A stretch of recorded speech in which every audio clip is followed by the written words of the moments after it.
Bismillahirrahmanirrahim. Assalamualaikum warahmatullahi wabarakatuh. Nahmaduhu wa nasta'inuhu wa nastaghfiruh wa natubu ilaih. Rabbi shrah li sadri wa yassir li amri wahlul 'uqdatam min lisani yafqahu qawli. Amma ba'd. Alhamdulillah, bersyukur kepada Allah Subhanahu wa taala kerana dapat bersama pada malam ini. InsyaAllah pada malam ni saya akan sambung perbincangan fiqh sirah pada muka surat 102, muka surat 102 bahagian M itu. Contoh penjagaan Allah kepada nabinya sallallahu alaihi wasallam sebelum diangkat menjadi nabi. Jadi tajuk yang kita bincang ni sebenarnya tajuk bagi pendapat jumhur ulama lah. Kerana jumhur ulama mengatakan bahawa Nabi SAW ni maksum sebelum umur 40 lagi. Nabi kita ni maksum, maksudnya dijaga oleh Allah daripada kecil lagi, sampailah pada Nabi terima wahyu pada umur 40 tahun dan juga sampai pada wafat Nabi SAW. Itu pendapat jumhur. Tapi ada juga mana sekumpulan ulama, tapi tidak jumhur lah, mana jumlah lebih sedikit daripada jumhur itu. Mereka mengatakan bahawa Nabi ini maksum, maknanya selepas Nabi diangkat menjadi Nabi dan Rasul. Mana sebelum itu tidak maksum. Cumanya oleh kerana dia ni mana orang yang fitrahnya bersih, maka dia tak buat tu. Seperti mana Sayyidina Bakar lah, tidak sembah berhala, tidak minum arak, tidak melakukan perbuatan-perbuatan yang dia anggap jahat. Lagu tu. Itu. Mana sahabat Nabi ni bukan seorang, Sayyidina Ali pun tak sembah berhala, tak minum arak pun, ramai jugalah. Cuma Nabi ni lebih lagi daripada, tapi tidaklah dikatakan maksum. Itu pendapat sebahagian ulama. Hak kita nak bincang ni, dan sendiri pun pendapat yang mengatakan bahawa Nabi ni maksum daripada kecil lagi. Isu mukjizat pun khilaf juga. Tu kita bincang kemudian lah. Baik. Allah Subhanahu Wa Taala menjaga Nabi sallallahu alaihi wasallam mana sebelum Nabi diangkat menjadi Nabi, makna sebelum umur 40 tahun tu Allah jaga dah. Tu tajuk dia. Baik. Jadi kehidupan Rasulullah sallallahu alaihi wasallam sebelum masa kenabian adalah mulia dan gemilang. Beliau semenjak masih kecil lagi hidup dalam akidah yang benar, tidak terpengaruh dengan akidah dan moral jahiliah, walaupun dikelilingi oleh agama dan budaya. Beliau selalu lestari dalam keistimewaannya. Ini terjemah sinilah, yang mana anda tengok ada sedikit tersasar terjemah itu. Dia maksud dia begini, kalau tengok teks Arab lah, Nabi ni dia hidup dalam masyarakat, dia bergaul.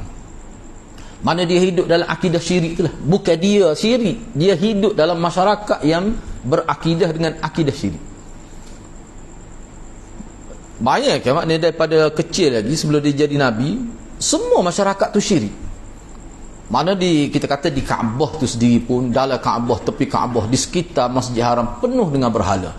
Ahli keluarga dia semua, mana dia hidup di tengah-tengah masyarakat yang seluruhnya adalah musyrikun, tapi dia tak terpengaruh. Itu maksud sebenarnya. Begitulah juga dia hidup di tengah-tengah masyarakat yang akhlaknya, perangainya jahiliyah, tetapi dia tidak terpengaruh sedikit pun. Itulah ulama kata maksum itu. Itu kalau kita tengok itu lebih jelas lagi maksudnya. Itu hak Arab dia begitu maksud dia. Tapi Nabi tidak terjejah pun, mana tidak terpengaruh. Tapi kalau hak molek-molek, perkara molek, dia akan turut serta lah. Jadi mana pelik lah Nabi ni. Sebab itulah ulama kata maksum tu kalau gitu tu. Baik. Di sini jelaslah bahawa Nabi itu mengikut satu pendapat, dia sudah dijaga oleh Allah Subhanahu Wa Taala. Kena ingatlah, walaupun saya sebut gitu, ulama yang mengatakan Nabi tidak maksum daripada kecil ni, dia kata tetap Allah jaga. Cuma dia guna istilah lebih rendah, dia panggil hifzullah. tapi bukan maksum. Sebab dia kata maksum ni dia lebih menjuruh pada nak jaga agama. Mana tak mungkin Nabi tersalah dalam proses penyampaian agama. Sebab apa? Sebab dia ada konsep maksum. Tu setengah ulama dia kata begitu. Sebab tu ketika kecil ni hifzullah, Allah jaga. Tapi tidaklah sampai tahap maksum. Kalau kita tengok tu beza lafaz saja tu. Maksud sama dah Tuhan jaga. Supaya maksum lah tu. Sebenarnya sebab tu ulama kata ni dia panggil khilaf lafzi, perbezaan dari segi penamaan sahaja. Maksudnya supaya gitu ya. Baik. Di sini dikemukakan beberapa contoh. Beberapa contoh bahawa Nabi ni sebelum jadi Nabi ni Allah jaga dia. Cuba kita perhatikan. Jelas ni dia sebut ni, kalau kita baca dia sebut sekitar berapa perkara, 6 perkara ni jelas. Yang pertama sekali beliau menghina patung-patung yang disembah oleh kaumnya itu. Setengah ulama dia tidak guna istilah menghina. Dalam setengah kitab Arab dia kata Nabi memandang hina. Sebab kalau menghina ni takut difaham Nabi sebut dengan lidah sehingga jadi masyarakat jadi marah pada dia. Tidak, dia berbeza dengan cerita Nabi Ibrahim. Kan Nabi Ibrahim kan dia tunjuk secara terbuka. Sehingga dikatakan tak ada orang yang menghina berhala kita kecuali Ibrahim saja. Apakah Nabi pernah buat begitu dalam hadis? Tak ada. Masyarakat dia tak marah pun, dia tak kata pun dia ni pernah menghina berhala-berhala kita. Mana-mana berhala yang ada dia pernah hina. Dan masyhur dalam masyarakat. Seperti mana yang berlaku pada Nabi Ibrahim, dia tidak sama bentuk dakwah itu. Sebab tu setengah ulama dia kata tidak tepat kalau kita kata, sebab kalau menghina ni dia bukan sekadar dalam hati tu. Sebab tu dia kata memandang hina. Memandang hina lain. Jadi ana lebih cenderung padanya itu sebab kita tidak jumpa dalam satu hadis masyarakat dia kecil hati pada Nabi. Sebab Nabi kata berhala dia ni gong kau. Tak ada. Mana zahir Nabi tu Nabi tengok Nabi tak kata apa, Nabi diam. Cuma dia tak buat, tak ikut. Jadi orang tak marah sebab dia tak hina. Tapi kalau menghina, itu zahirnya nampak dia tu menunjukkan penghinaan secara tampak sehingga masyarakat berasa hati. Hal tu berlaku pada Nabi Ibrahim. Baik. Jadi Nabi memandang hina, anda terjemah gitulah patung-patung yang disembah oleh kaumnya itu. Dia mengetahui bahawa patung-patung tersebut tidak boleh mendatangkan manfaat dan juga mudarat. Suatu hari, ini cerita dia ni. Ni dalam boleh rujuk bawah tu dia ada takhrij hadis tu. Suatu hari Nabi bersama hamba yang dia bebaskan, iaitu nama Zaid bin Harithah radhiyallahu anhu. Dan ada patung ni cerita ni dekat dengan Kaabah lah. Kalau kita rujuk dalam dia punya syarah tu, maknanya ni cerita ni berlaku di sekitar Masjid Haram Kaabah tu. Tepi tu ada patung yang bernama Isaf Alif Sin Alif Fa dan Nailah, nama tu, nama berhala tu. Tapi Nailah ni ada juga nama sahabat perempuan, ada juga. Kata nama berhala. Tu Bah tak ada lah nama dia tu. Tu Nailah tak, bukan Nailah. Nailah tak. Ni nama orang ada nama Nailah. Tapi ni berhala, dia ada makna lain lagi. Dia ada makna lain lagi, beberapa makna lah. Jangan silap faham. Kalau ada orang buh nama orang kita buh nama Nailah tu, dia bukan maksud nama berhala tu. Dia nama lain. Sahabat perempuan ada nama Nailah. Baik. Patung-patung itu diusap, mana dia gini, bila dia tawaf, oleh kerana patung tu duduk kat Kaabah, sampai pak bala dia gosok kepala supaya kita gosok budak masa tahnik lah, gosok kepala gitu. Tu. Jadi patung-patung itu digosok kepala dia oleh orang musyrik. Gitu senang terjemah bahasa Kelantan. Digosok, disapu, digosok kepala dia oleh popok musyrik bila mereka tawaf. Ni cerita apa ni, Zaid ni, cerita Zaid ni. Kemudian Rasulullah sallallahu alaihi wasallam melakukan tawaf bersama mana orang. Sebab tu kata Nabi tawaf, sebab tawaf tu kan asal daripada Nabi Ibrahim. Nabi tawaf lah juga. Zaid pun ada sekali. Zaid kata saya pun tawaf juga. Bila saya sapa dekat berhala nama Isah dan Nailah tu, saya pun gosok juga kepala berhala tu. Dia gosok juga kepala tu. Maka Rasulullah SAW kata jangan sentuh, jangan buat begitu. Nabi larang dia. Saya kata dalam diri saya, Dia timbul confuse, apa Nabi tak kau jadi lagu mana kalau gosok? Maka dia pun kata, saya akan setuh juga kepala nak tengok jadi mana. Nyetok kau jadi kerah kau jadi lagu mana. Dia nak gosok, nak tengok jadi lagu mana. Moga dia budak lagi masa ni tidak kata perekat. Kita kata orang itu dia ni masih remaja lah kita kata. Baik. Saya nak tengok apa itu terjadi. Bukan dia bermaksud nak lari. Moga masa ni pun Nabi tak jadi Nabi lagi kira-kiranya. Tidak lagi, tidak itu lagi lah. Ni cerita sebelum Nabi jadi Nabi. Kalau dia tahu Nabi akan jadi Nabinya, dia tak kata gapo dah ni. Ni orang panggil macam saing gitu ya ni. Mungkin Nabi tak jadi Nabi lagi. Nabi pun tak tahu dia Nabi masa ni. Tak ada siapa tahu pun. Dia kata saya nak setuh juga nak tengok jadi warna. Kemudian saya setuh sungguh. Siapa saya gosok? Nabi lari dah tadi gosok juga. Nabi kata tadi ke aku lari dah.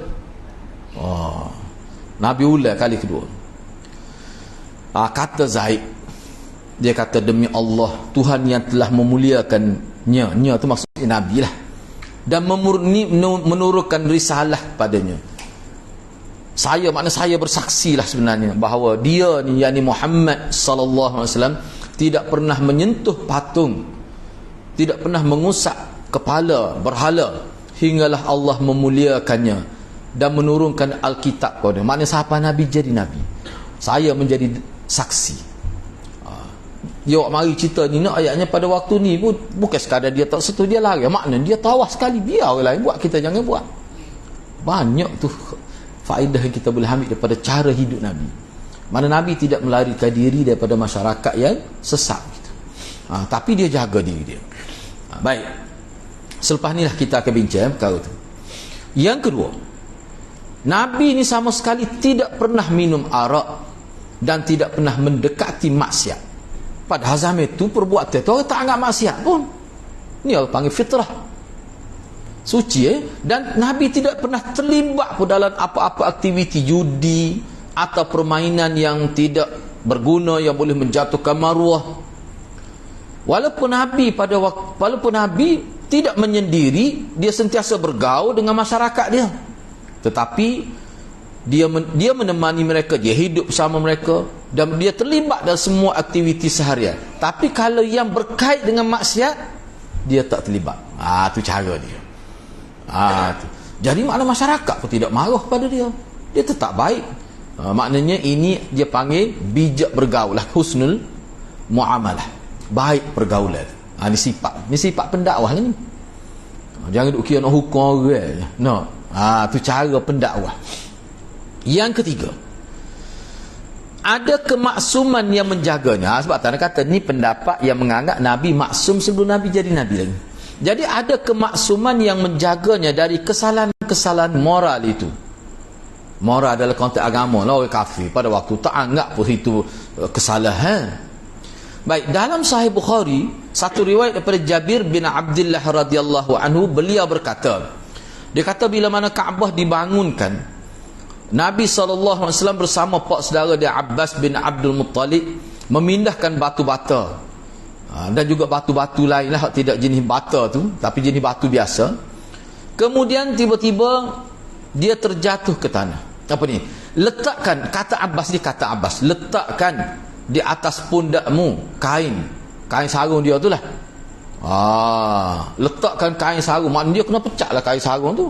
Maka terdedahlah aurat dia. Dan sebut dia sebenarnya aurat ni aurat mukhaffafah.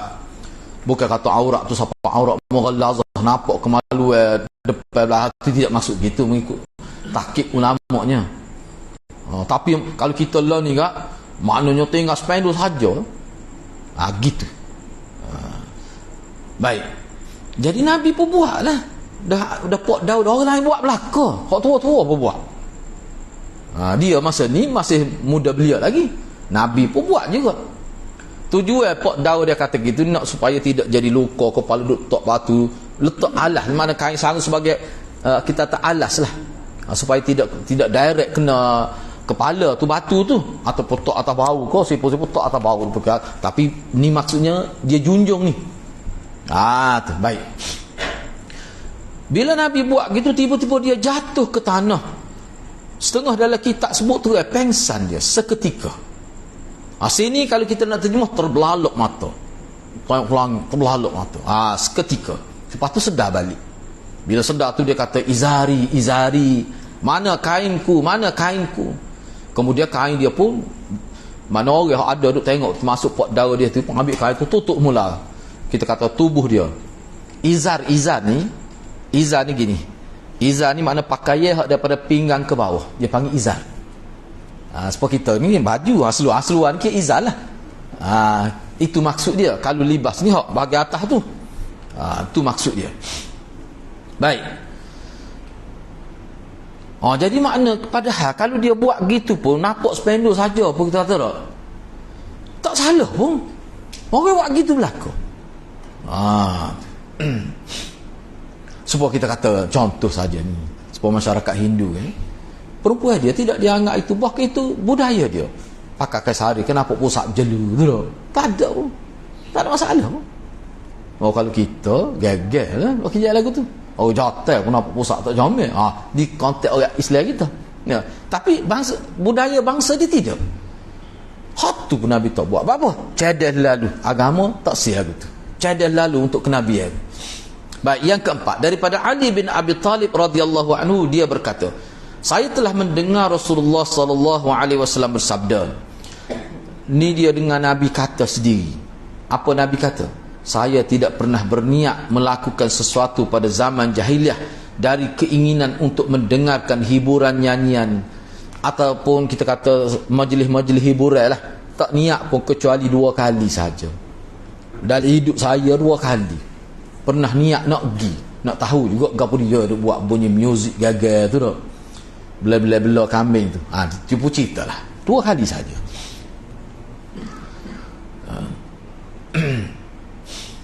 Dua malam lah maksudnya. 2 malam 2 malam. Yang mana kedua-dua malam itu Allah menjaga saya daripada menyaksikannya. Maka Nabi pun cerita. Nabi pun cerita lah. Gapo dia maksud dia ya. Dia kata pada suatu malam saya berkata kepada teman saya, sama-sama pengembala kambing. Ni cerita ni Nabi duduk di luar kota Mekah ni, dengar pada pasir. Kita kena faham lah orang Arab dia pelihara kambing, dia duduk kalingan kambing. Tidak duduk oleh guk-guk tu kambing yang duduknya. Makna masa duduk di pada pasir tu pelihara sebab dia berpindah di kawasan habis pada ragut dia pergi. Jadi kadang minggu tu duduk tidur bawah pokok gitu bersama kambing. Bukan seekor dia pelihara kambing. Kadang-kadang beratus-ratus ekor. Dia kena jagalah.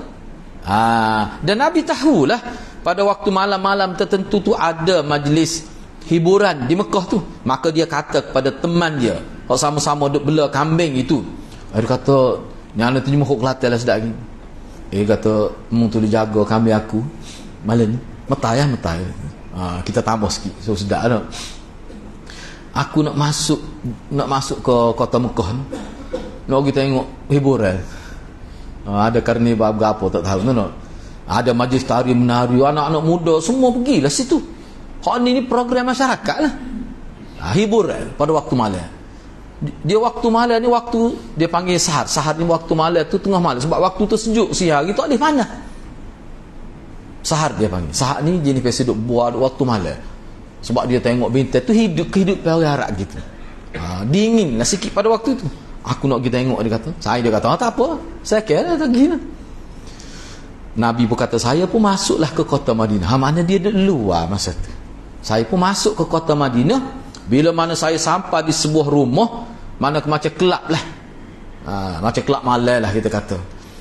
Daripada rumah-rumah Mekah tu saya dengar lah suara az ni, makna macam apa ni, gambus, alat-alat muzik zaman tu. Dah ada orang nyanyi, ada muzik. Az ni maknanya hak jenis kita palu sebelah tu dia panggil az, macam kompang lah atau pohon besar tu, tak kira lah sekali dia palu sebelah tu, lepas tu dia bunyi. Patah adalah alat muzik lain. Tu ada orang nyanyi, perempuan lah nyanyi ni. Saya bertanya orang kawasan tu, ni majlis apa ni? Orang tu berkata, dia tu orang tu lelaki tu dia majlis kahwin. Majlis kahwin orang ni nikah dengan perempuan ni. Maka dia buat keraian lah, majlis keraian. Majlis kahwin. Saya pun duduk lah nak dengar, nak tengok tu. Duduk tu nerah selalu. Allah mentutup pendengaran saya membuat saya tertidur. Tak jaga-jaga siapa matahari naik. Rasa panas sikit matahari. Nya tujuk penuh atas muka. Neras ngoti ni. Bukan main-main. Tak usah tanya lah subuh tu muka tak ada masa ni. Kalau dalam riwayat sebut dia semaya pagi sekali tidak atas nama subuh lah, pagi dah petang tu ya semaya zaman ni. Ni hak ni ajaran Nabi Ibrahim ni. Semaya ada dah. Tapi tak serupa dengan hak kita buat lah ni lah. Tapi orang panggil semaya tak ada dah. Baik. Kemudian saya pun balik semula, kembali pergi semula ke tempat kawan saya hak perau kambing tu. Dia pun tanya saya, "Kau pun dia malas sedap kau?" Tu terima Kelantan. "Aku mana malas? Okey kau?" Saya pun ceritalah ke dia. Saya kata, "Tak tahu ke apa satu dia tu." Kamu dia tidur. Tak tahulah dia kata. Dia pun cerita lagi tu siapa letak. Kalau kita agak duduk atas kursi neraka selalu. Dia cerita gitu. Saya tak buat apa-apa pun gitu. Bakali dalam hati tidak kalau sedap, kalau berasa sedap pun nak nari sekali juga agaknya. Tak ada buat apa-apa, nyerah seh tidur. Dia cerita. Kemudian selepas daripada muka 2 kali, kemudian selepas daripada itu saya nak pergi pula untuk kali kedua. Saya pun kata kepada teman saya, hak dia bela kambing tu juga, tolonglah jaga kambing saya. Saya nak pergi menyaksikan hiburan muzik di Mekah. Begitulah saya kata selesai pergi boleh kita apalah kawan tu dia jagalah. Setelah Nabi berkata setelah saya masuk ke Mekah, saya dengar serupalah muzik nyanyian seperti kali pertama saya pergi tu. Jadi saya tanya kepada orang yang berdekatan tu, majlis apa ni? Lalu disebut pada saya, ni majlis perkahwinan. Orang ni nikah dengan orang ni. Dicerita gitu kepada Nabi. Saya pun duduklah nak tengok, nak dengar, makna nak berhibur lah. Dan Allah pun menutup pendengaran saya. Tak ada nak dengar. Tidur, demi Allah saya tidak terjaga daripada tidur. Ni hak kali kedua pula ni. Kecuali setelah matahari naik dan saya terasa panas dah. Hasil daripada pancaran matahari itu, sinar matahari itu. Kemudian saya kembali semula kepada teman saya. Dia pun tanya saya pula, apa yang kamu lakukan? Kalau kita kecek mudah-mudah, lagu mana malah okey kau nyanyi, kau mungkin joget juga. Dia pun kata, Nabi pun jawab, saya tidak melakukan apa-apa pun. Kemudian saya ceritalah kepada dia, saya siapa tu. Saya tanya orang ni rakyat majlis orang nikah ada nyanyi. Saya pun duduk nak dengar, tiba-tiba terlena selalu. Serupa dengan malam pertama. Kata Nabi, demi Allah, kata Nabi ni, demi Allah, setelah daripada 2 kejadian itu, saya tidak pernah lagi terdetik dalam hati saya keinginan untuk menyaksikan apa-apa pertunjukan hiburan, dan saya tidak pernah lagi mengulanginya hingga Allah memuliakan saya dengan kenabian itu. Jadi makna 2 kali, tapi semuanya tak sempat. Tak apalah kita bincang selepas ni. Semua ni dia ada hikmat dia. Baik, yang kelima, Jubair bin Mut'im berkata, pada hari Arafah, orang Arab Mekah ni buat haji juga. Ni pada 9 Zulhijjah cerita dia ni. Masa ni belum hijrah lagi. Nabi ni tak jadi Nabi lagi. Setelah hijrah Nabi tak jadi Nabi lagi. Jubair bin Mut'im kata, pada hari Arafah unta saya tersesat. Maka saya mencarinya. Dan saya melihat, masa saya cari unta tu, saya melihat Nabi SAW berdiri bersama orang ramai di Arafah. Mungkin hari Arafah ke 9 Arafah. Pelik apanya? Tak pelik ni. Saya berkata, maknanya saya tertanya-tanya dalam diri saya sendiri. Dia kata Muhammad ni, dia ni kelompok Hims ataupun Hums. Ha mim sin. Kena ingat tak cerita awal tu, okay? Hums ni maknanya orang Arab ni dia menggelarkan diri dia Hums. Makna dia ni kira bangsa yang paling mulia. Sebab itulah kalau zaman Arab sebelum Nabi, sebelum tu lagi, kalau orang mari nak mengerjakan haji, dia pun suruh pakaian kebangsaan Quraisy. Sebab orang Quraisy ni paling lebih. Ni semangat bangsa, semangat kepuakan jahiliah. Dia tak benar buat makanan dia, berjamu makanan dia lah. Nak ayatnya mulianya bangsa kita ni. Itu Hims. Baik. Jadi seolah-olah orang lain kelas kedua, kita kelas pertama. Ya, kita bincang dah dalam mukadimah dulu. Baik. Saya pelik lah kata Jubair, kenapa Muhammad ni tidak duduk bersama puak-puak Quraisy di Muzdalifah? Tiba dia duduk di Arafah. Okay, kalau kita buat haji kan, kita bertolak sebelum tengah hari tu pergi ke Arafah. Tak siapa bila tenggelam matahari pergi ke Muzdalifah. Kemudian selepas pergi sebentar Muzdalifah tu kutuk-kutuk anak batu nak pukul syaitan ni. Dia datang lepas anak batu tu. Lepas tu pergi ke Mina. Tu pengerjaan haji. Orang Arab. Jadi apa ya Jubair tu bin Mut'im itu rasa pelik tu? Sebabnya orang-orang Arab Quraisy ni pada 9 Zulhijjah tu dia tidak pergi ke Arafah, dia pergi ke Muzdalifah. Apa tu? Dia tak say bersama dengan orang ramai hak tidak Quraisy. Nak ayatnya bangsa kita ni mulia. Wukuf di Muzdalifah. Tidak di Arafah. Tiba-tiba Nabi dia tidak bersama puak dia bersama puak ajam, puak luar. Yang mana mereka mengekalkan lagi wukuf di Arafah. Nabi ikut tu. Nabi tak pergi ke Muzdalifah. Padahal Muzdalifah tu puak-puak dia. Pelik ni Muhammad. Mana buat haji orang pergi Muzdalifah 9 Zulhijjah, dia pergi ke Arafah. Ke Arafah tu betulnya. Tapi dia tak buat. Dia tak ikut. Dia rela bersama puak lain. Aku rasa pelik dia kata. Dan tidak mahu, dan orang Arab Quraisy tak mahu, dan tidak mahu tu maksudnya mereka tu mana orang Arab Quraisy pada waktu itu tidak mahu keluar dari tanah haram menuju ke Arafah sebagai pemula pengerjaan haji. Tak mahu. Apa tu? Sebab dia tak mahu bergabung bersama jemaah haji bangsa lain, suku kaum yang lain. Sebagai nak ayatnya, kita ni berbeza, kita ni orang mulia, tak boleh nak bersama puak-puak ni. Tu. Kejadian itu menunjukkan Allah telah membimbing Nabi dia dengan memberikan taufik untuk dia bersama di Arafah bersama orang lain, walaupun puak dia tidak pergi situ.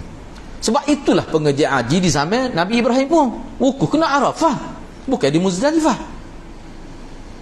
Buku cawak iya ni puak Quraisy ni. Tapi Nabi, patut Nabi tahu mana tu Arafah sebenarnya. Tu orang panggil wahyum minallah. Ni lah dia kata bimbingan Allah. Gak bimbingan Allah tu maksum lah. Ni kata dak hifzullah. Sopo itu. Sebenarnya lain. Sebab hifzullah ni kita apa akan dapat. Ihfazillah yahfazka.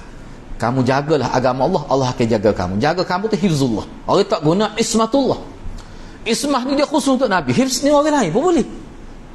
Jadi maknanya sebahagian ulama, bukan jumhur, dia kata sebelum Nabi jadi Nabi tu tidak sampai tahap maksum, tapi sekadar hifz supaya orang lain juga.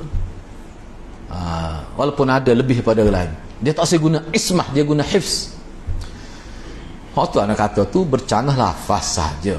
Baik, tu. Jadi cerita Jubair ni, dia cerita ni selepas tu lah, selepas Nabi jadi Nabi dia pun, mungkin dia masuk Islam kan lepas tu. Dia cerita, dia sama Muhammad ni sebenarnya Tuhan jaga sebelum jadi Nabi lagi. Dia pun cerita lah kini. Kalau dia berasa pelik, masyarakat dia apa Muhammad ni yang tidak mari sekali kita pergi ke Muzdalifah, pergi ke Arafah. Anak tanya saat ni, macam mana Nabi boleh tahu wukuf ni bukan di Muzdalifah tapi dia di Arafah? Kau dia masuk lafaz Aidah tu. Kau ada bimbingan haji dah masa tu? Tak ada. Tahu mari mana? Tak ada orang ngajar masa tu. Ini taufik minallah. Yang keenam, Rasulullah SAW dikenali oleh masyarakat dia sebagai Al-Amin, orang yang sangat jujur. Tidak pernah pun sekali masyarakat dia ada pengalaman dia boleh sebut Nabi ni berbohong. Tak ada, siapa-siapa pun tak pernah ada pengalaman. Dia kata ada sekali aku dengar Muhammad pelawak. Tak ada sahaja yang berkata gitu. Hal itu dibenarkan bila mana dia naik ke Safa. Ni cerita bila dia terima wahyu dah, cerita ni. Bila dia pergi ke Bukit Safa. Inilah orang panggil apa? Selepas Isra dan Mi'raj itu cerita ni. Kemudian dia panggil orang ramai. Dia nak cerita dia malam lepas Isra saya pergi ke Palestin. Masjidil Aqsa. Lepas Malaysia tu naik langit ke Sidratul Muntaha tu, malaikat pun tak sampai situ. Berapa jam dia begitu? Daripada Isya sampai ke subuh. Dua destinasi. Daripada Mekah ke Palestin. Lepas tu daripada Palestin itu naik ke Sidratul Muntaha. Masyarakat dia tahu dah. Kita 2 kali setahun pergi nega ke Syam, pergi nega ke Palestin. 2 bulan kelip. Dia bahal lepas Isya kelip subuh dia makan nasi lauk pagi ni. Dia nak, tapi dia royak. Ni nak tu kita bincang kemudian lama lagi cerita tu. Dia panggil orang ramai pergi ke Safa. Itulah tempat apa tu? Safa dengan Marwah ni lah. Ibadat kita sebelum tahlul tu. Orang panggil apa? Sa'i tu. Dia panggil situ. Dulu sofa ni tinggi juga. Lah ni kecil lah sofanya. Muka duduk dalam bangun ni tu. Baik. Dia panggil orang ramai. Iaitu setelah mereka bertanya siapa yang memanggil dan memanggil dan mengetahui bahawa dia itu adalah Muhammad. Kemudian setelah mereka berkumpul, dia cerita bila Nabi Muhammad panggil, orang mari belakang lah. Moga orang paling jauh, Muhammad panggil. Kena gini, mesti ada benda penting. Dia orang jauh, dia tak kerja saja, tak pernah buat laba apa dia ni. Pakat mari. Bila mari semua tu, popok Daud dia pada, sepupu dia ada belakang. Abu Lahab pada ni rasanya. Panjanglah cerita, kena cerita tu.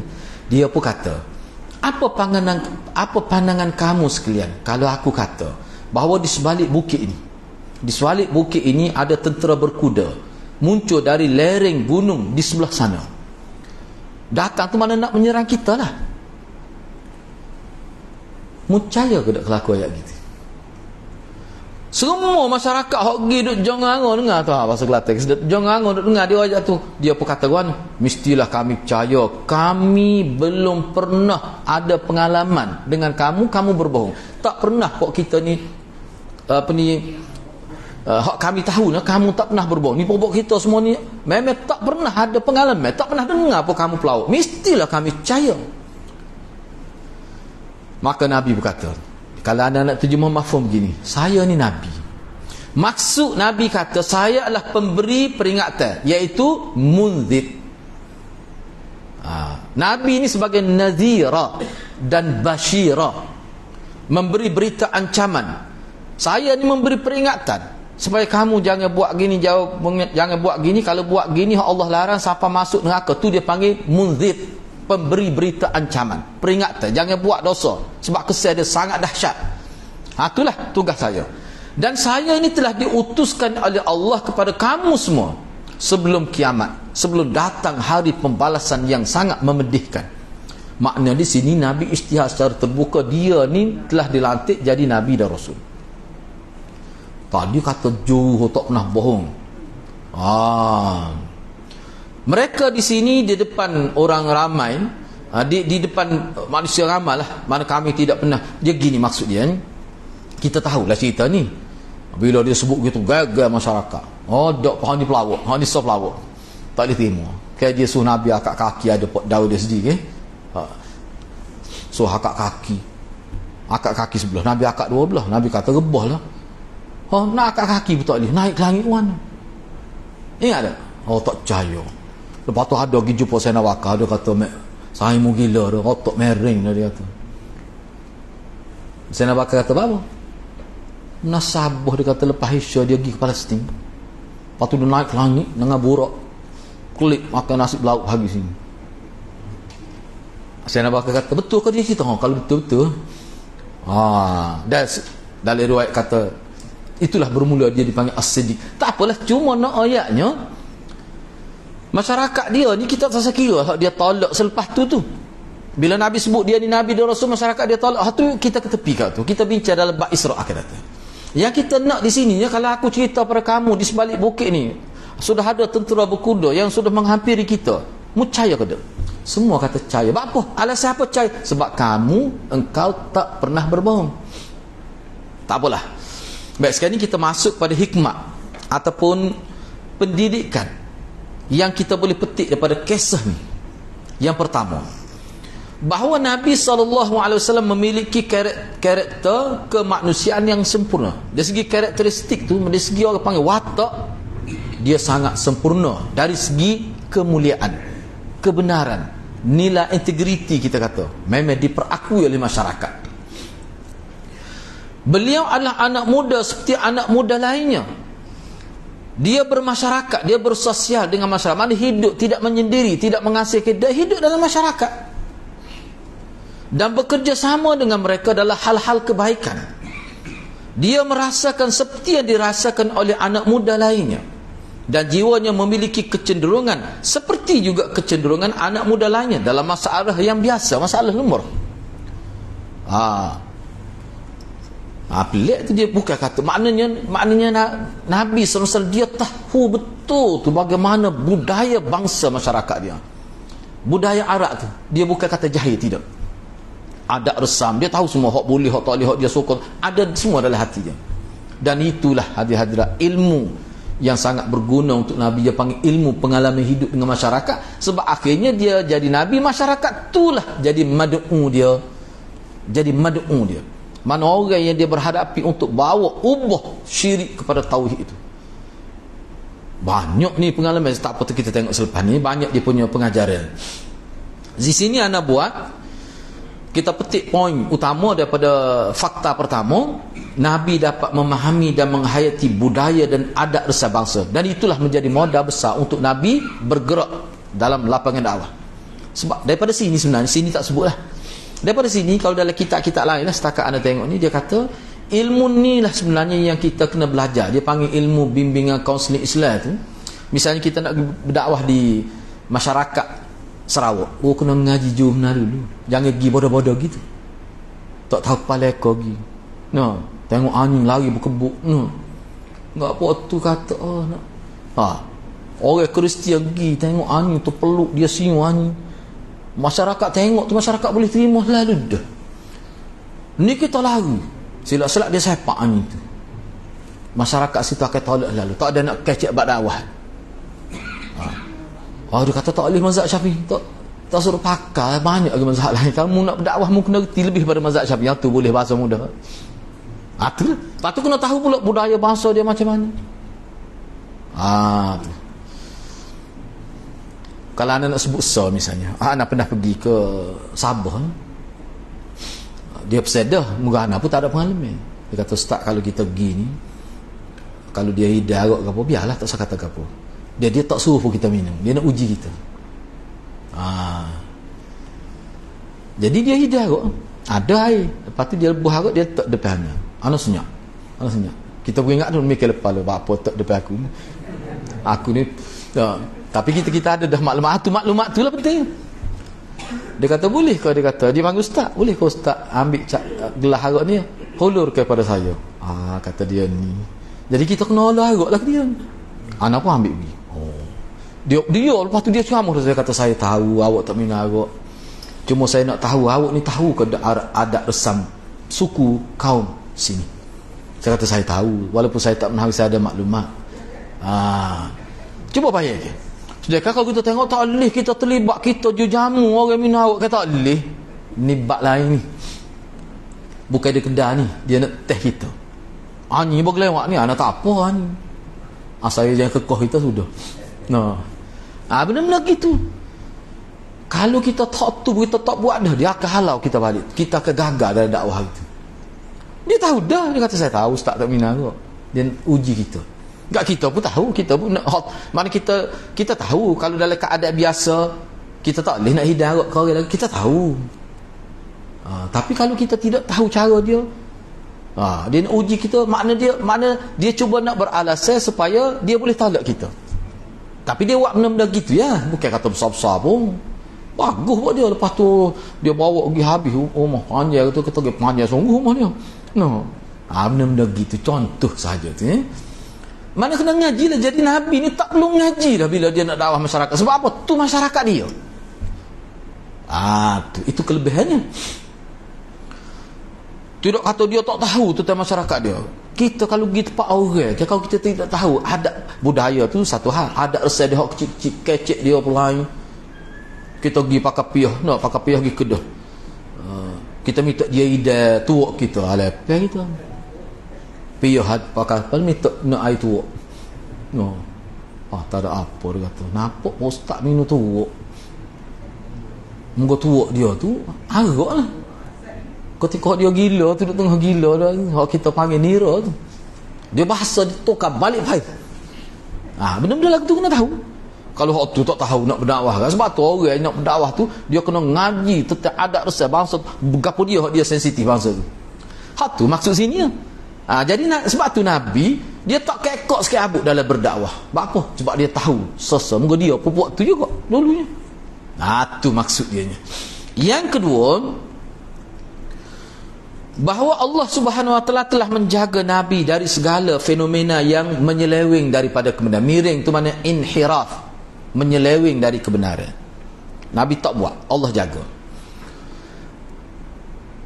Selain maksum dengan cara mendapatkan wahyu, dia juga telah dijaga dari kesalahan oleh Allah Ta'ala dari kehendak nafsunya atau dari tekanan masyarakatnya, hingga dia terhindar dari pelanggaran itu dan sebelum terjadi ataupun sebelum tersentuh. Maksudnya gitu ya. Hak nombor 2 ni lah yang maksudkan tadi, bahawa Nabi ni, ulama yang mengatakan Nabi ni maksum, mana maksum dalam 2 era, 2 zaman. Cuba perhati molek. Maknanya selepas Nabi jadi Nabi, selepas turun wahyu tu dia panggil maksum juga, tapi maksum selepas era nubuah. Hak sebelum ni, hak dia cerita ni, sebelum Nabi jadi Nabi, Allah jaga. Ni bagi jumhur lah, jumhur ulama. Maksum juga, tapi maksum itu sebelum era nubuah. Qabla al-bi'thah dia panggil. Maksum qabla al-bi'thah. Hak selepas dia terima wahyu, maksum tu juga, cuma maksum ba'dal bi'thah. Tu dia nak ayatnya. Baik. Yang ketiga, dia telah hidup pada masa mudanya dengan akhlak yang terpuji, fitrah yang bersih, jauh dari sentuhan berhala, jauh dari akidah syirik dan khurafat, hingga Nabi ini tumbuh membesar dengan suci bersih dan terkenal dengan sifat jujur dan amanah. Semua itu sebagai pengantar, sebagai muqaddimah untuk menuju kepada satu zaman yang disebut zaman nubuah, zaman kenabian, yang mana Nabi akan pikul bahasa dia dan diembannya. Tu dia. Tak aja dengar. Ni maksudnya saya hamiluh dalam bahasa Arab, yang mana nanti jawatan Nabi tu dia akan pikul. Maknanya dalam tempoh Nabi akhir balik sampai sebelum terima wahyu, kehidupan Nabi sebelum tu kenapa jadi baik-baik saja Nabi. Tak buat ni benda-benda yang kira-kiranya perkara tu taklif. Bila dia jadi Nabi taklif, sebelum tu Nabi tak buat dah. Sebagai apa tu? Muqaddimah kepada jawatan dia akan pergi akhirat. Jadi orang taklif kata, lo ni kecek taklif belaka dulu mau buat belaka tu. Orang taklif nak kata begitu. Sakit perut kita kalau kita jadi pemimpin. Hak dia mau kata taklif dulu, dia mau buat belaka tu. Mari dulu dia mau buat lagi. Tak ada apa, sakit orang kita nak jawab tu. Kita kata dulu lain, sekarang lain. Yalah, boleh nak kecek lagi, tapi kat kukuk mana pun orang ada modal nak kutuk dia. Ni tadi. Sehingga ulama kata saja Nabi buat dulu tak supaya dia menghadap ke kiblat. Hak tu orang tak panggil maksiat. Memang dia kata, dulu ngadap ke Palestin, bila pergi Mekah, pergi Madinah, ngadap ke Mekah pula kiblat. Hak tu ada tapi hak tu tidak maksiat. Tapi setara tu pun sudah dibangkitkan oleh masyarakat. Kayak cerita bila Nabi pindah, orang panggil ayat tahwil kiblat tu kan. Jadi puak-puak kafir sama ada Yahudi ke Mekah, tengok Muhammad, dia kata dulu ngadap ke Palestin, lepas tu ngadak ke Mekah. Orang Mekah ni tidaklah itu sangat, sebab dia muju baru Kaabah kita. Tapi apa-apa Yahudi tengok Muhammad ni bermusuh ketemu orang itu, sampai kiblat pun dia ubah. Apa-apa dia ngadak ke Palestin, padahalnya hak tu perintah Allah. Hak tu adalah ulama kata hak tu kan. Mana dia kata Muhammad dulu kecek lain, ni buat lain, dulu ngadak ke Palestin lah ni kan.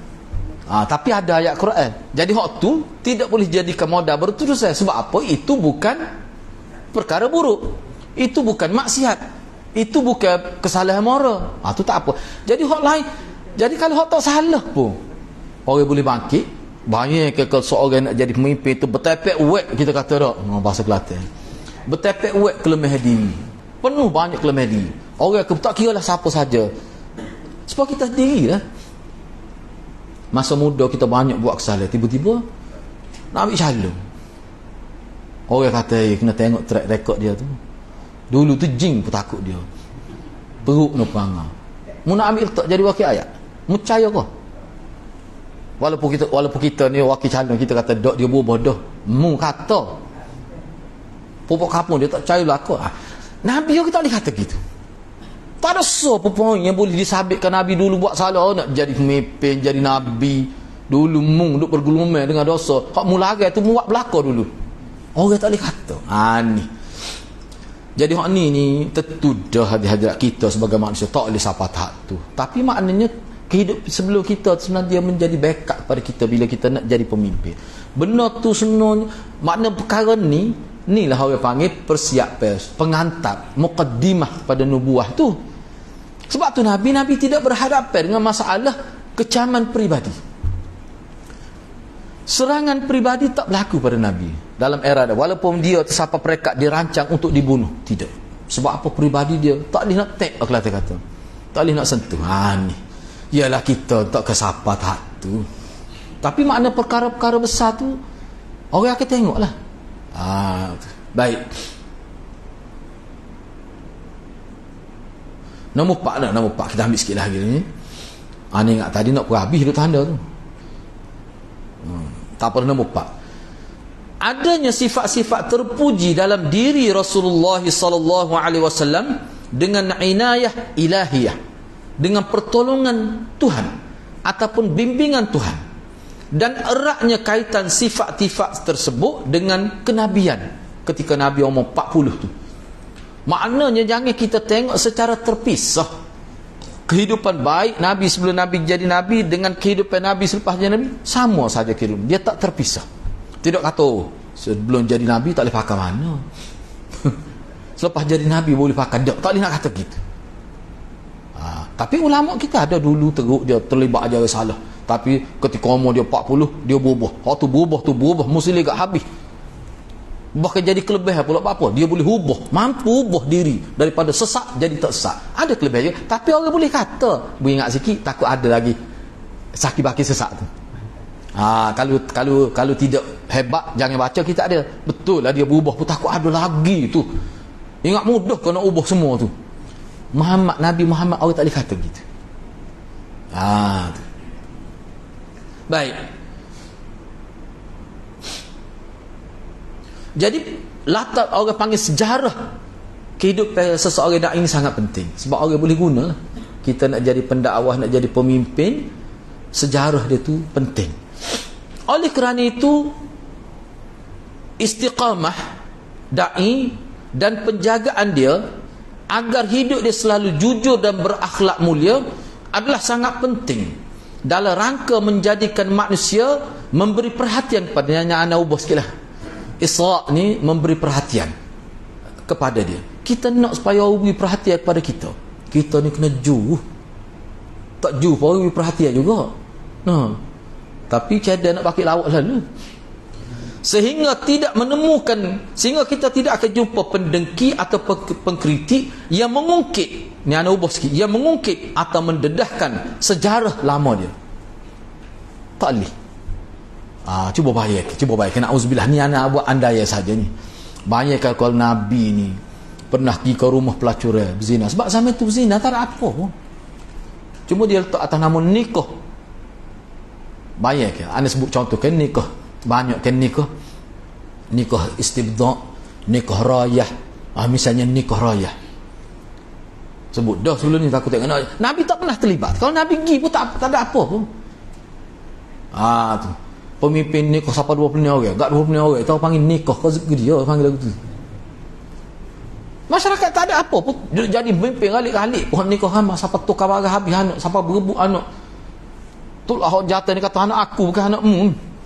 Dia kata, ingat dia bulan tu aku tidur dengan dia. Oh, balas biasa kita tengok dalam kitab Arab. Tengok hidung dia nak sopak aku. Berebut anak.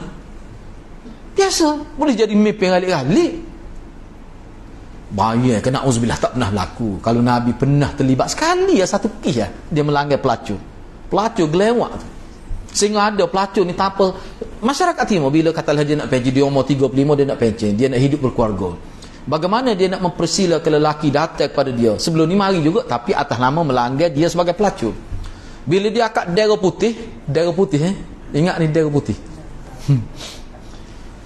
Maknanya masyarakat akan tahu. Bila tengok, oh masuk darah putih dari rumah perempuan tu, maknanya dia nak pencen daripada pelacuran. Tapi maksud maknanya dia mempersilakan beberapa orang lelaki pergi menidur dia, tapi bukan sebagai melanggar pelacur, tetapi dengan maksud untuk mengambil dia sebagai isteri. Dia panggil nikah rayah. Rayah tu mana bendera. Katakanlah pergi 9 orang. Dia kata 9 orang tu bukan sehari. Mungkin sehari seorang. Cukup 10 orang. Dia patut stay IC belakang lah tu. Apa tu dia patut stay IC tu? Dia cerita dia gini nak ayatnya. Ni anak nak sebut ni benda ni masyarakat terima, tidak jadi teruk sangat lah orang kalau buat gini. Bila semua 10 orang lelaki tidur dia tengok dia mengandung ke tidak selepas tu.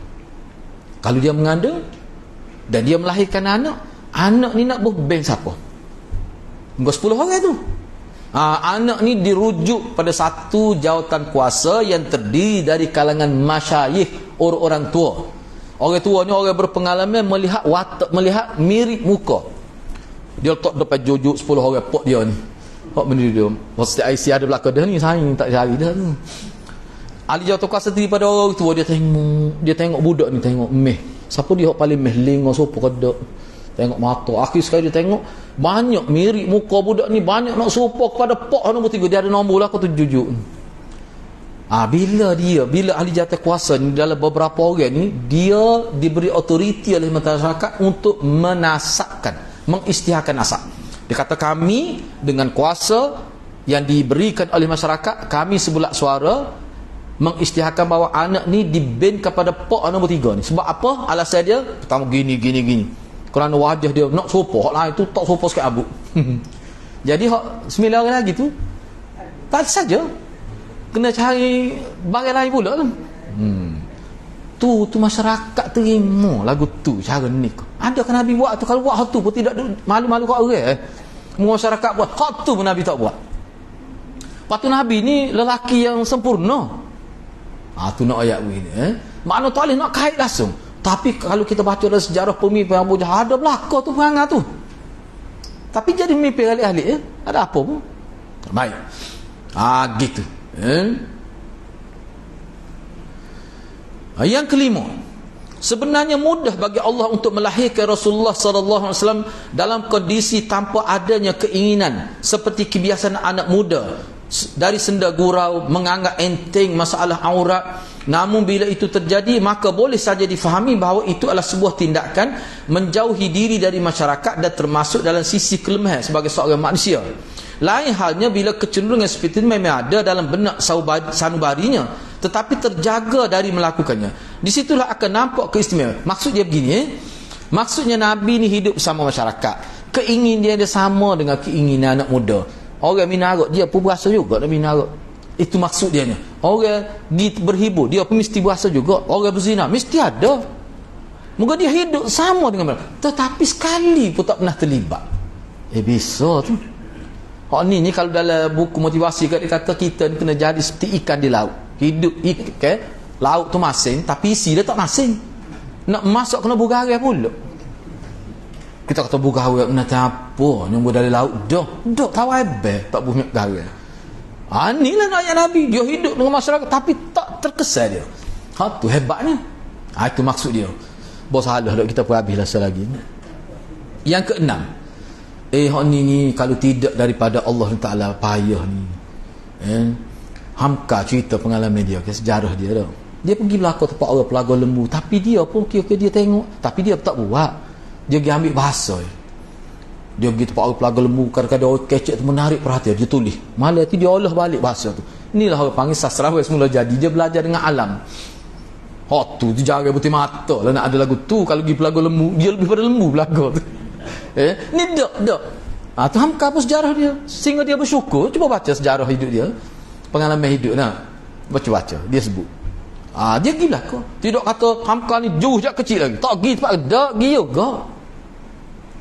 Jangan kita ingat orang-orang hebat-hebat di jauh belakang masa budak entah lu biasanya. Nabi ni dak pelik lah. Tapi dia boleh say molek-molek. Tidak kata dia ni tidak terlibat jadi orang panggil dia macam keras sumber bila dia masuk dalam masyarakat. Tak ada kekok sikit abut tu say dengan budak-budak. Kalau kita kat rumah wah gurau sekali.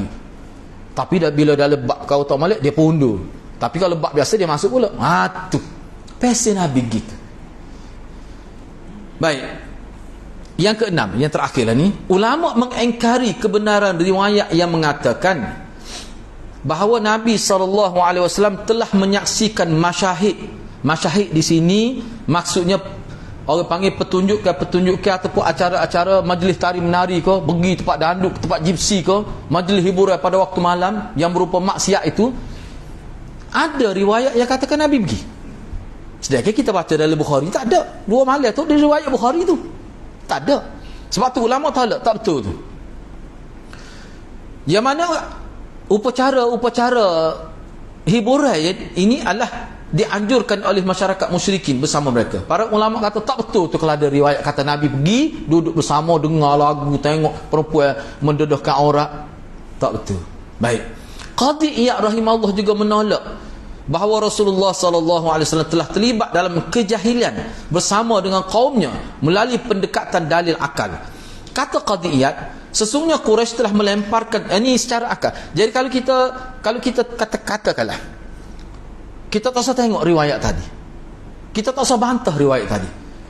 Secara riwayat kita bantah riwayat tadi menggunakan akal. Cara mana? Cuba tengok. Ini secara logik, mantik. Baik, kalau kita terima hadis tadi, logik ke tidak segi akal? Tak. Sudut mana tidak logik tu? Ni. Cuba tengok Qadhi Iyad kata. Sesungguhnya orang Quraisy telah melemparkan segala bentuk rekayasa kepada Nabi. Dia reka cerita untuk fitnah Nabi. Habis dia buat Nabi ni ahli sahih, nak memecah belah ke masyarakat. Dia nak naik nama. Sebab apa? Sebab keluarga dia dulu memang hebat-hebat. Bani Abdul Muttalib, dia pun nak hebat jugalah. Tu. Mana nak menyambung kehebatan keluarga. Macam-macam dia tuduh. Nabi pemecah belah masyarakat. Macam-macam. Baik. Dan para umat sebelumnya telah mencemuh para nabi-nabi mereka dengan segala bentuk penghinaan yang mungkin mereka lakukan. Itu semua kita dapatkan berdasarkan nas dan riwayat yang telah sampai kepada kita. Namun tidak satu pun dari bentuk penghinaan yang mereka lemparkan berindikasi mengingatkan para nabi itu tentang masa lalunya. Jadi semua dia tuduh Nabi itu tak pernah berlaku sebelum Nabi jadi Nabi. Baik. Seandainya para nabi mereka telah pernah melakukan perkara itu sebelum Nabi, selepas tu jadi Nabi. Sebelum tu dia ada buat. Tuduhan masyarakat ni memang pernah dia buat sebelum tu. Cuma lepas jadi Nabi tak buat lah. Baik. Kalau ada begitu, mesti boleh jadi dalil. Bahkan zaman dia sebelum dia jadi Nabi, bukan Nabi Muhammad saja, Nabi-Nabi lain pun semua benda-benda hak dia larang selepas jadi Nabi, hak sebelum Nabi itu juga dia larang dah. Paling tidak dia tak buat benda tu. Ni orang panggil bab ni bab ismah lah, bab kemaksuman Nabi. Bab maksum ni bukan Nabi Muhammad SAW kan? Semua Nabi maksum. Baik, anda baca lepas tu anda bagi sedikit sebab di sini anda ada buat catatan ni. Baik. Kalau betul lah ada gitu, dia lari orang minum arak. Dulu dia pernah minum arak. Banyak tongkat lah. Kok mana orang kata dia mau minum dulu buat apa? Maka ini menunjukkan bahawa para nabi tidak pernah melakukannya. Kerana kalau mereka sendiri sebelum menjadi nabi telah melakukannya, maka pastilah kaum mereka akan mengungkit. Orang panggil apa? Memula paku buah kerah tak? Akan ungkit lah. Tu. Dan tidak akan dia. Maka waktu berlakon video-video lama-lama tu. Sebagaimana kaum Nabi Muhammad yang kafir mengungkit masa lalu mengenai perubahan kiblat. Saya sebut kiblat bila berlaku. Tu yang boleh sebut lain tak boleh. Satu je. Mereka akan kata apa yang menyebabkan mereka menghadap ke Kaabah dan berpaling dari apa yang mereka telah lakukan selama kini duk ngadak ke Palestin tiba-tiba. Tu sah dalil. Tapi orang tak anggap sebagai satu perkara yang merosakkan moral. Tidak. Gapo dia ada ayat sini. Siapa tak adilah. Poin yang paling besar, bila Nabi jadi Nabi, dan mana-mana Nabi pun bila dia jadi Nabi, setiap hak dia lari, orang buat tu, masa dia jadi Nabi dia lari dah. Paling kurang, masa dia sebelum jadi Nabi, dia tak buat pun benda tu. Ataupun sebelum dia jadi Nabi, dia lari dah. Jadi hak itulah juga dia larang semasa dia jadi Nabi. Tidak ada satu pun yang berlaku pada Nabi dan para Nabi yang lain, hak dia lari masa jadi Nabi, masa dulu dia buat. Tak ada. Hak tu dia nak ayat. Kalau ada, cuba muka bukti. Kalau Nabi Muhammad kita, memang ulama cabar, cuba ayat sah. Nabi pernah ganggu perempuan ke? Ataupun dia ngorak, no. Tapi bukit, no. Tak ada, sah tak ada ki. Kita kena ingat, tidak. Kalau kita baca sejarah, perzinaan yang berlaku di zaman Arab Mekah ni berleluasa sebenarnya. Tapi Nabi tak pernah terlibat. Baik. Jadi maknanya Nabi ni tidak boleh dilabelkan sama sekali cakap tak serupa bikin. Tak boleh. Ini backup salah. Maknanya rekod Nabi tu sangat bersih. Nak ayatnya kita ni, kalau kita nak jadi baik, kita kena berubah. Jadi sebenarnya kalau ada pun sejarah kita sebelum tak baik, bila kita betul-betul berubah, orang akan sanjung lagi kita. Tu enggak Nabi ni hot tu, orang tak boleh nak buat dah buat betul. Gitu nak kelebihan Nabi. Baik, untuk minggu hadapan kita akan masuk bab yang kedua, sejarah perjalanan Nabi dari kenabian hingga hijrah. Sekarang ni lepas ni kita masuk fasal nubuah 13 tahun di Mekah. Kita nak bincang tu pula. Tu. Jadi kita berhenti setakat itu dulu. Mudah-mudahan Allah berkati kita semua. Aku qali hadza wa astaghfirullahal azim li wa lakum. Wassalamualaikum warahmatullahi wabarakatuh.